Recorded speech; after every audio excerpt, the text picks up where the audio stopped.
जैसा कि last episode में हमने देखा कि Luo Feng air space qualification battle में बोलन का सामना करते हुए उसे हरा देता है और अब उसका फोकस सिर्फ और सिर्फ अपनी ह्यूमन बॉडी का ब्रेक थ्रू करते हुए डोमेन मास्टर लेवल पर पहुंचना है। तो इसीलिए अब वो इस एपिसोड की स्टार्टिंग में अपने मास्टर किंग जेनियन के पास जाकर उन्हें अपने प्लान्स के बारे में बताता है कि वो वर्चुअल यूनिवर्स कंपनी का स्पेशल इंस्पेक्शन इनवॉय बनना चाहता है ताकि वो कियानू यूनिवर्स किंगडम में जाकर इंसेक्ट क्लैन के होने वाले हमले को रोक सके। इस पर किंग जेनियन थोड़ी देर के लिए कुछ सोचते हैं और फिर कहते हैं, लुओ फेंग, क्या तुम वाकई डोमेन मास्टर लेवल का ब्रेक थ्रू करने के बाद कियानू यूनिवर्स किंगडम में जाना चाहते हो? फेंग रिस्पेक्टफुली उनसे कहता है, जी हाँ, मैं वहाँ पर रुकना चाहता हूँ और इंसेक्ट लैंड के क्लूज को ढूंढते हुए उनके प्लान्स को नाकामयाब करना चाहता हूँ। इस पर मास्टर उसे कहते हैं, एज एन इंस्पेक्टर तुम्हें कियानू यूनिवर्स किंगडम में जाने पर और भी अथॉरिटी मिल जाएगी, लेकिन वहाँ रहना यहाँ रहने के जैसा सेफ नहीं होगा। वहाँ तुम्हारी जान को खतरा रहेगा क्योंकि वहाँ पर कुछ ऐसे खतरे हैं जो कि डीमन माउंटेन पर मौजूद डेथ ट्रैप से भी ज्यादा टेरिफाइंग है। जब मास्टर फेंग को ये बता रहे होते हैं तो स्क्रीन पर हमें कुछ वॉरियर्स की पिक्चर्स दिखाई जाती हैं जो कि देखने में ही बहुत ज्यादा डेडली लग रहे होते हैं। मास्टर की इस बात पर लुओ फेंग उनसे कहता है, मेरा home planet earth Keanu universe kingdom के अंदर है। Master, insect clan mother nest के जागने और अर्थ के खतरे में आने से पहले मैं अपने ब्रेक थ्रू के प्रोसेस को तेज करना चाहता हूँ ताकि मैं आने वाले हर तरह के खतरे के लिए तैयार रहूँ। फेंग की ये बात सुनने के बाद मास्टर बहुत अच्छी तरह से समझ चुके थे कि फेंग अपने फैसले को नहीं बदलने वाला, इसलिए वो थोड़ी देर के लिए कुछ सोचते हुए स्माइल करते हैं और फिर फेंग के पास आते हुए उससे कहते हैं, मैं तुम्हारे डिसीजन की रिस्पेक्ट करता हूँ, लेकिन मैं अपने डिसाइबल की सेफ्टी को नजरअंदाज नहीं कर सकता, ये मेरी रिस्पॉन्सिबिलिटी है। और फिर वो फेंग को बताते हैं कि एंशिएंट ए रीजन के हर एक मेंबर को अपना पर्सनल इमोर्टल लेवल का गार्ड रखना अलाउड है। मेरे पास एक ऐसा भरोसेमंद पर्सन है जो ये काम बाखूबी कर सकता है। वो तुम्हारे एंशिएंट ए रीजन में पहुंचने से पहले ही वहाँ पर तुम्हारा इंतजार कर रहा होगा। ये जानकर फेंग काफी ज्यादा खुश होता है और मास्टर को ग्रीट करते हुए शुक्रिया कहता है और फिर वो एंशिएंट ए रीजन में जाने की तैयारियां करने लगता है, जिसमें सबसे पहले वो अर्ली एयर स्पेस रीजन में वापस जाता है और वहाँ पर जाकर रोंगजुन और लाइट वुका से मिलता है और यहाँ से जाने से पहले अपने दोस्तों के साथ एक ड्रिंक एंजॉय करता है, जहाँ पर हम देखते हैं कि लाइट वुका तो फेंग के जाने से काफी उदास होती है और इमोशनल हो गई थी, इसलिए वो जल्दी से लुओ फेंग और रोंगजुन को एक साथ हक कर लेती है और फिर अपना मन हल्का करने के बाद हम देखते हैं कि ये तीनों अपने ड्रिंक एंजॉय करते हैं और फिर लुओ फेंग वहाँ से जाते हुए इनको अलविदा कहता है और जाने से पहले भी वो दूर से बाय बाय कर रहा होता है, जहाँ पर लाइट वुका तो बहुत ही खुशी खुशी लुओ फेंग को अलविदा कर रही थी। रोंगजुन बस खड़ा हुआ उसे देख रहा होता है तो लाइट वुका से एक जोरदार कोहनी मारती है, जिस पर रोंगजुन भी करता है और फिर फेंग वहाँ से तेजी के साथ चला जाता है। इसी के साथ सीन कट और में दिखाया जाता है कि लुओ फेंग अपने रोबोट क्लैन स्पेसशिप के अंदर बैठकर बड़ी तेजी के साथ एंशिएंट ए रीजन के अंदर पहुंच चुका होता है, जहाँ पहुंचकर वो बाता उसे बताती है कि हम पहुंच गए। फेंग वहाँ स्पेस में मौजूद प्लैनेट्स को देखते हुए हैरानी के साथ कहता है, ये 136 मैसिव स्टार्स यूनिवर्स में एक दूसरे के इर्द गिर्द मूव कर रही हैं। ऐसा लगता है कि ये अपनी मूवमेंट में प्रोफाउंड मिस्टीरियस लॉस कैरी किए हुए हैं। एंशिएंट ए रीजन का कोर तो वाकई एक्स्ट्राऑर्डिनरी है। तभी फेंग को कुछ याद आता है और वो जल्दी से वो बाता से कहता है, बाय द वे, अब क्योंकि मैं एंशिएंट ए रीजन में आ चुका हूँ तो क्या तुम्हें मदर नेस्ट को कंट्रोल करने वाली सीक्रेट टेक्निक मिली? इस पर वो बाता फेंग को कई सारी टेक्निक्स को दिखाते हुए कहती है, मैंने डेटाबेस में सर्च किया है पर उस टेक्निक को पाने के लिए सिस्टर ने हमें बताया कि यूजर की रिक्वायरमेंट्स कम से कम वर्ल्ड मास्टर लेवल से ज्यादा होनी चाहिए।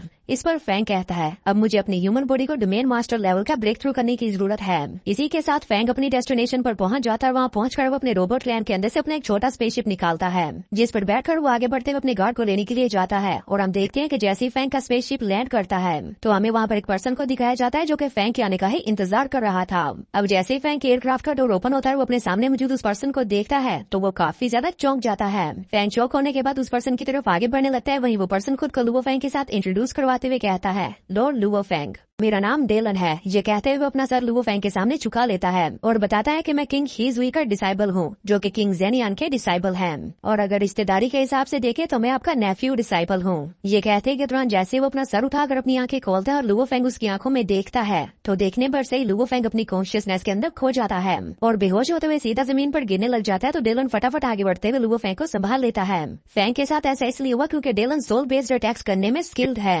और यहाँ हालांकि उसने फेंग पर अटैक नहीं किया पर फिर भी फेंग उसको एक नजर पर देखने से ही फेंग की ये हालत हो चुकी है। वहीं फेंग खुद को संभालते हुए डेलन को देखते हुए अपने मन में कहता है, डेलन की स्ट्रेंथ तो इमोर्टल लेवल के काफी ज्यादा करीब है और इसकी मेंटल पावर एक्सट्रीमली हाई है। सिर्फ इसकी आंखों में पल भर देखने से ही मेरी कॉन्शियसनेस को झटका लग गया। इतना पावरफुल बीइंग असल में मेरा भतीजा डिसाइबल है। फेंग भी उसके बारे में सोचता हुआ हैरान हो ही रहा होता है कि तभी डेलन अपनी पोजीशन संभालते हुए फेंग को ग्रीट करते हुए कहता है, आई सी और अभी से मैं आपका पर्सनल गार्ड हूँ। इस पर फेंग मुस्कुराता है तो डेलन भी मुस्कुराते हुए कहता है, मैंने सुना है कि आपकी ख्वाहिश है कि आप डोमेन मास्टर लेवल पर ब्रेक थ्रू करना चाहते हैं। वो उन्हें बताता है कि बाहर की दुनिया के मुकाबले में एंशिएंट ए रीजन के अंदर आप अपने गोल्स को ज्यादा तेजी के साथ अचीव कर सकते हैं और यहाँ पर मौजूद यूनिवर्स लॉ से भी आपको ये करने में बहुत मदद होगी। ये बताते हुए डेलन फेंग को अपने साथ थोड़ा आगे ले जाता और यूनिवर्स को दिखाते हुए कहता है, ये देखिए यहाँ इन 136 स्टार्स के जो रास्ते हैं, ये इस यूनिवर्स के 2 फंडामेंटल लॉ से कनेक्टेड हैं, जो कि है law of time and law of space.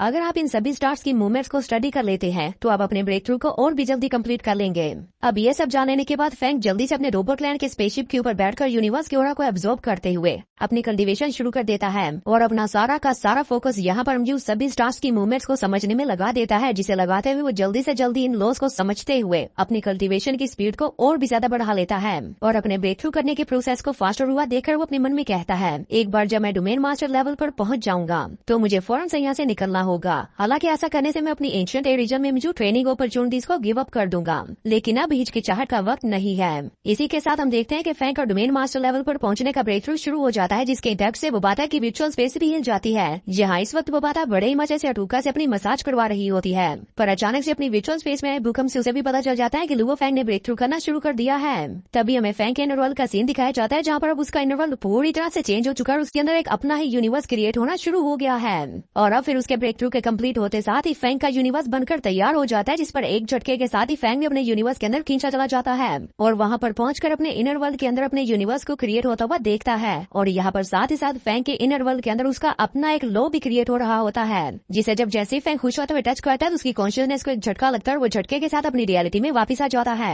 अपने इस ब्रेक थ्रू के कम्प्लीट हो जाने के बाद फैंग अपनी न्यू पावर्स को फील करते हुए काफी खुश होता है और अब उसकी इसी खुशी के साथ ही इनकट और हमें थोड़ी देर बाद का व्यू दिखाया जाता है, जहाँ पर फैंग अपने रोबोट लैंड स्पेसशिप के अंदर बैठा ध्यान लगा रहा होता है और यहाँ पर वर्चुअल यूनिवर्स कंपनी की तरफ से भी एक एआई आया होता है, जो कि लुओ फैंग को एग्जामिन कर रहा था। और फिर अब जैसे ही फैंग अपने ऑरा के प्रेशर को रिलीज करते हुए अपनी ब्रेन फील्ड का इस्तेमाल करता है तो उसके ऑरा के प्रेशर को रिलीज होता हुआ देखकर वो एआई फैंग को कांग्रेचुलेट करते हुए कहता है, लॉर्ड लुओ फैंग, आपकी स्पिरिचुअल एनर्जी, प्राइमोडियल फोर्स और डीएनए डोमेन मास्टर लेवल पर पहुंच चुके हैं। कंपनी के रेगुलेशंस के अकॉर्डिंग आप कियानू यूनिवर्स किंगडम में एज एन इंस्पेक्टर सर्व कर सकते हैं। एआई की ये बातें सुनते हुए लुओ फैंग की खुशी का तो कोई ठिकाना ही नहीं होता। तब भी वो एआई और बताता है, आपका अपॉइंटमेंट जल्दी इशू कर दिया जाएगा, लेकिन अगर आप चाहे तो आप एडवांस में वहाँ पर जा सकते हैं। बस उसके ये कहने की ही देर थी कि फैंग फौरन से अपने स्पेसशिप को लेकर तेजी के साथ कियानू यूनिवर्स किंगडम की तरफ निकल पड़ता है। जहाँ जाते हुए रास्ते में डेलन लुओ फैंग से कहता है, हम ऑलरेडी एंशिएंट रीजन से बाहर आ चुके हैं और अब हम डिवाइन किंगडम टेलीपोर्टेशन परफॉर्म कर सकते हैं।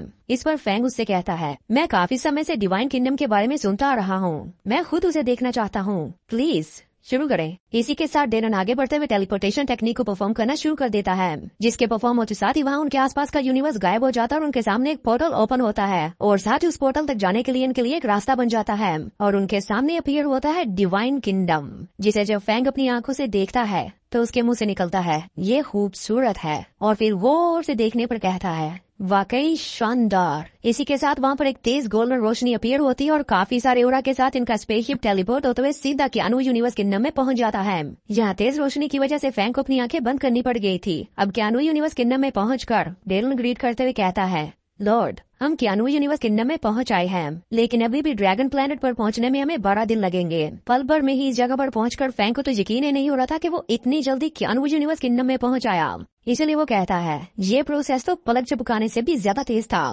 पर फिर वो उससे पूछता है, लेकिन हम डायरेक्टली ड्रैगन प्लैनेट पर टेलीपोर्ट क्यों नहीं हुए? इस पर डेलन फैंग को बताता है कि डिवाइन किंगडम स्पेस की तह में मौजूद है, इसीलिए हमारे पास अपने चैनल को इस्टेब्लिश करने के लिए एक टारगेट होना चाहिए और सही जगह पर टेलीपोर्ट होने के लिए मैंने अपनी इमोर्टल एनर्जी का इस प्लैनेट पर एक ट्रेस छोड़ा था। हर किसी की इमोर्टल एनर्जी यूनिक होती है, तो इसीलिए इसे पोजीशनिंग के लिए इस्तेमाल किया जा सकता है और इस जगह को चूज करने के पीछे भी मेरा एक रीजन है, और वो ये है कि एक बार जब हमारी टेलीपोर्टेशन स्टार्ट होती है तो डिवाइन किंगडम की लोकेशन एक्सपोज हो जाती है। अगर कोई बुरे इरादों वाला इसे डिस्कवर कर लेता है तो ये बहुत ही ज्यादा डेंजरस हो सकता है। डेलन की ये सारी बात सुनने के बाद फैंग अपने मन में सोचते हुए कहता है, तो ये वजह है। और फिर वो डेलन से कहता है, बहुत अच्छे, मेरे ऑफिशियल स्पेशल इंस्पेक्शन इन वो की पोजीशन संभालने से पहले अभी भी बहुत सारी चीजें करनी बाकी है।